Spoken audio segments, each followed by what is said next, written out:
So ito yun mga ka-farmer, no, ang ating bagong variety sa kamatis na si Scarlet F1. So ayan, nakikita nyo, madami-dami din yung kanyang bunga at saka malalaki. So ang kanya palang maturity is 55 to 60 days, makaka-harvest na tayo.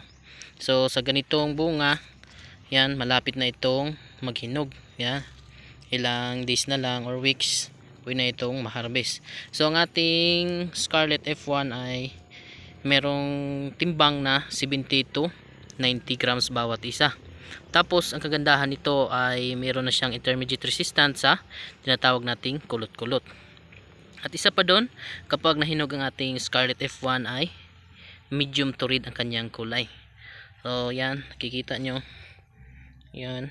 So ito yung bunga ng ating Scarlet F1. So sa gustong magtanim ng ating bagong variety na si Scarlet F1, subukan nyo ang Scarlet para malaman nyo kung ano talaga ang kanyang kagandahan, no? So ang ating Scarlet is available lang sa ating mga dealers. Ayan. So ito yung Scarlet F1 natin. So madami din yung kanyang bunga. At advantage pa dyan sa timbangan. So malaking bunga, mabibigat na timbang. So ito yung Scarlet F1. So salamat mga ka-farmer sa panonood.